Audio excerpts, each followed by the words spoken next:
आदिवासी क्या है? आदिवासी आदिकाल से यहाँ पे निवास कर रहा है। आदिवासी हिंदू नहीं है। ये तो राजनीतिक दृष्टिकोण से जिन लोगों को फायदा हो रहा है वो इस बात का विरोध कर रहा है। सेवा का भाव आदिवासी समाज के अंदर है। आदिवासी संविधान को मानता है। वर्तमान में आदिवासियों के मुद्दे क्या है? आदिवासियों के मुद्दे जल जंगल जमीन है। जल जंगल जमीन की लड़ाई लगातार आदिवासी लड़ रहा है। आदिवासियों को किसी अदर धर्म से कोई एतराज है क्या? नहीं, ऐसा बिल्कुल नहीं है। हम सभी धर्मों का सम्मान करते हैं। आदिवासी युवाओं के साथ भेदभाव होते हैं या खत्म हो गए? पहले शोषण जिकली हुआ करता था, लेकिन अब शोषण दिखता नहीं है। जय जोहार जी आदिवासी साथियों, आदिवासी पॉडकास्ट में आप सभी का स्वागत है। आज हमारे साथ में ऐसे शख्स जुड़ चुके हैं जिन्होंने आदिवासी युवा की आवाज उठाई, आदिवासी के हक अधिकार और आदिवासी संस्कृति को लेकर उन्होंने अच्छा काम किया और कर रहे हैं। ऐसे शख्स हैं जो आपके सामने मंच पे आ चुके हैं। नीरज बारीवाल जी, स्वागत है आपका। बहुत बहुत धन्यवाद गोविंद जी। आपका जो पॉडकास्ट है ये आदिवासी पॉडकास्ट है और इसे जो आप चला रहे हैं, संचालित कर रहे हैं, इस सोच को सलाम करता हूँ। धन्यवाद। बहुत धन्यवाद आपका मुझे आमंत्रित करने के लिए। तो साथियों, सबसे पहले हम नीरज जी से इनकी जर्नी के बारे में जानेंगे। नीरज जी, थोड़ा अपनी जर्नी के बारे में बताइए। मेरा जन्म मूलतः मेरा गांव में ही हुआ था। हर क्षेत्र में अलग अलग परिवेश मिला।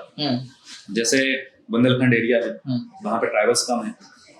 उसमें ये बोलना चाहता हूँ 80 बच्चों में मैं अकेला आदिवासी था। अच्छा, ये भी बात है। मैंने सुना कि आदिवासियों के साथ भेदभाव भी होते हैं, तो आपके साथ ऐसा हुआ था क्या? भेदभाव बोल सकते हैं, क्योंकि बात ये थी कि उस समय में समझ में नहीं आता था। हाँ। उस समय पे इतने परिपक्व नहीं हुए थे। लेकिन अब जब हम सोचते हैं उन घटनाओं को तो ये आता समझ में कि क्या नाम है। तो मैं बताता था नीरज बारीवाल। तो पूछते थे बारीवाल कौन, किसमें आते हैं? अच्छा, आदिवासी हो तो यार तुम जंगल में जाओ, क्यों इधर? ये चीजें थी। इसके बाद फिर मैं कॉलेज में आया। मैंने BLL बरकतुल्लाह यूनिवर्सिटी करी। यहाँ पर सीधे आके मैं छात्र राजनीति से जुड़ा, जहां से मुझे प्रतिनिधित्व करने का मौका मिला, लोगों से मिलने का मौका मिला। और उस समय में गोंडवाना मूवमेंट से जुड़ा। गोंडवाना मूवमेंट हमारे 14 जिले हैं मध्य प्रदेश में, वहां पर गोंडों की जनसंख्या ज्यादा है। उस मूवमेंट से जुड़कर ही मैंने समाज सेवा में कदम रखा। तो नीरज जी, मेरा सबसे पहले आपसे एक सवाल है कि आदिवासी क्या है? आदिवासी वो व्यक्ति है जो आदिकाल से यहाँ पे निवास कर रहा है, जो अपनी जमीन पर शुरू से अभी तक एक ही जगह पर निवास करते आया है और यहाँ पर रहेगा। और आदिवासी मूल है, हर एक जाति धर्म का मूल है। आदिवासी हिंदू नहीं है, ये विषय पूरे प्रदेश में नहीं पूरे देश में छाया हुआ है। तो इस विषय पे आपका क्या कहना है? ये कोई नई बात नहीं है। ये तो राजनीतिक दृष्टिकोण से जिन लोगों को फायदा हो रहा है वो इस बात का विरोध कर रहा है। जिसके पास स्वयं के जीवन मरण के संस्कार हो, जिसके स्वयं के पास बोली हो, जिसकी खुद की भाषा हो, जिसकी खुद की लिपि हो, वो क्यों किसी और धर्म को स्वीकार करेगा, किसी और संस्कृति में क्यों जाएगा? तो नीरज जी, आदिवासी क्या है? आदिवासी शब्द से ही पता चलता आदिकाल से रहने वाला। आदिवासी संस्कृति और उनके रीति रिवाज के बारे में आप थोड़ा बताइए। आदिवासी प्रकृति पूजा करते। आदिवासी मूर्ति पूजा उसके कल्चर में है ही नहीं, क्योंकि आदिवासी जब आप जीवन देखेंगे, आदिवासी सूर्य को पूजता है, आदिवासी चंद्रमा को पूजता है। आदिवासी संस्कृति पूरी की पूरी प्रकृति पूजक है और प्रकृति को मानती है। आदिवासी में बहुत सी जनजातियां हैं, गोंड, भील, बेगा, ऐसी विभिन्न जनजातियां। और पूरे देश में हर एक जनजाति का अलग महत्व है, उसके पास अपने अपने कल्चर है। लेकिन आदिवासियों में समता मूलक है, बिल्कुल आदिवासियों में समानता है। आदिवासियों में कोई ऊंच नीच नहीं है, कोई भेदभाव नहीं है। क्या आदिवासी बाकी धर्मों के साथ भेदभाव करते हैं? नहीं, कभी नहीं। आदिवासी संस्कृति में ना किसी व्यक्ति का अनादर करते हैं।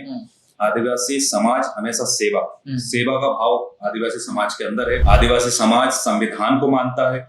संविधान में जिस प्रकार से धर्म की स्वतंत्रता का अधिकार है, सभी धर्मों का आदर करने का कर्तव्य भी है।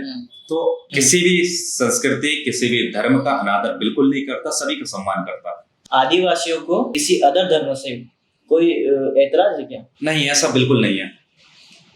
आदिवासी के पास स्वयं के रीति रिवाज हैं, स्वयं के जीवन से लेकर मरण तक उसके संस्कार अलग हैं, लेकिन ऐतराज नहीं है, हम सभी धर्मों का सम्मान करते हैं। तो नीरज जी, आपने जैसे कहा कि आदिवासी सभी धर्मों को मानते हैं, आदिवासी युवा आखिरकार क्या चाहते हैं? जो शिक्षित है तो वो जो अंतिम पीढ़ी, अंतिम पंक्ति में जो व्यक्ति खड़ा उसे आगे लाना चाहता। इसके साथ साथ आदिवासी युवा स्वरोजगार की बात हो या फिर नौकरी की बात हो या फिर बड़े पदों की बात हो, हर जगह वो अपनी भागीदारी सुनिश्चित करना चाहता। आदिवासी युवाओं के पास टैलेंट बहुत ज्यादा, पर उनके पास मंच नहीं मिल पाते हैं उनको। बिल्कुल सही बात है, आदिवासी युवाओं को मंच नहीं मिल पाते हैं।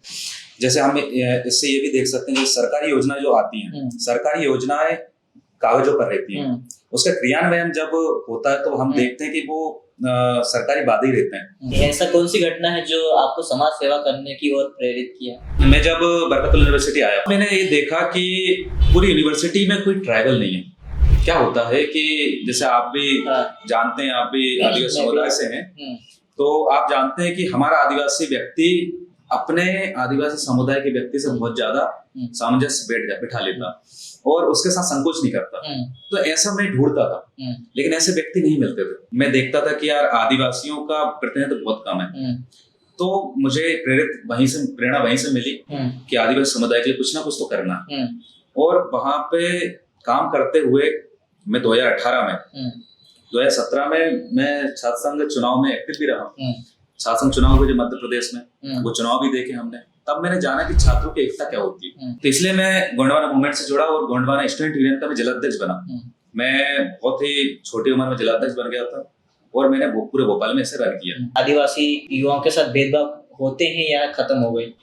नहीं, देखिए, भेदभाव और शोषण ये आदिवासियों के साथ होता है, बस एक तरीका बदल चुका।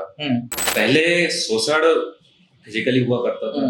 पहले शोषण बिल्कुल ऐसा होता था कि दिखता था, लेकिन अब शोषण दिखता नहीं है। बिल्कुल। मैं एक इंसिडेंट बताना चाहता हूँ कि मेरा एक मित्र है, वो अभी लंदन में है, विदेश अध्ययन के दौरा गया है। अच्छा।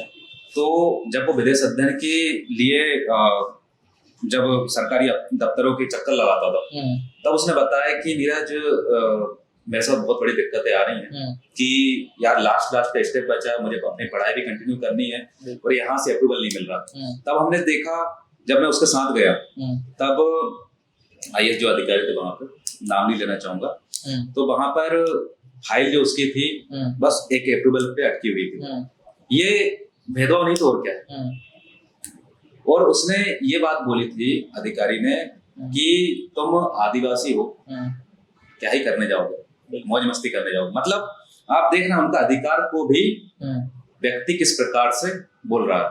मतलब मैं ये बोलना चाहता हूँ कि जो अधिकार है, तो अधिकार है तो कर्तव्य भी रहते हैं। बिल्कुल। संविधान में अगर हमारे पास अधिकार है तो कर्तव्य भी है। बिल्कुल। तो आदिवासी क्या देश सेवा में कहीं पीछे है? क्या आदिवासी देश प्रेम नहीं करता? क्या आदिवासी हमारे भारत को पूरे विश्व में पहचान दिलाने में कमी छोड़ रहा? नहीं। लेकिन फिर भी आदिवासियों को आगे बढ़ने से कहीं ना कहीं रोक दिया जाता, उन्हें सीमित कर दिया जाता।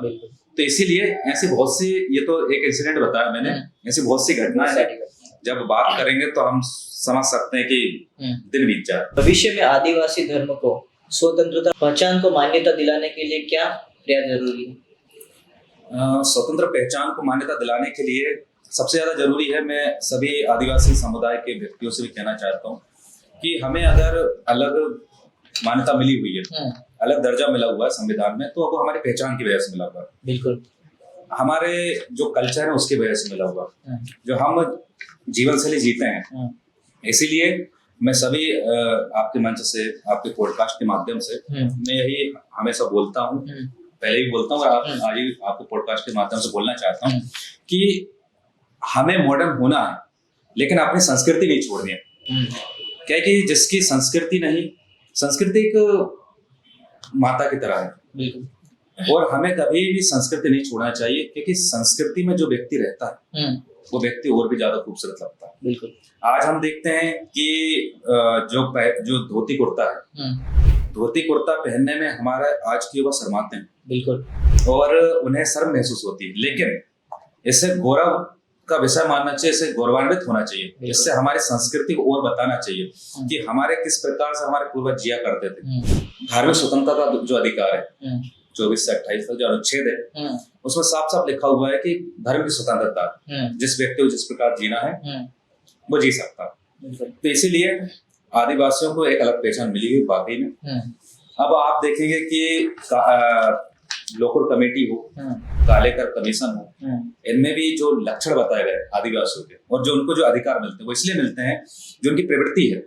उनकी प्रवृत्ति है स्वशासन की योग्यता, उनके जो भौगोलिक अलगाव हो या फिर उनका जो व्यवहार हो, दूसरे समुदाय से सामंजस्य बिठाने में जो परेशानी हो, जो उनकी नेचर हो, जो उनका व्यवहार हो, इन्हीं वजह से ये पूरा मेंशन है।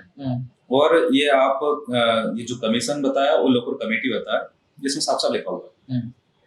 अच्छा, आदिवासी समाज की जो धार्मिक मान्यताएं हैं हिंदू धर्म से अलग है, किस तरीके से भिन्न है? हिंदू धर्म से क्या, वो सभी धर्मों से भिन्न है।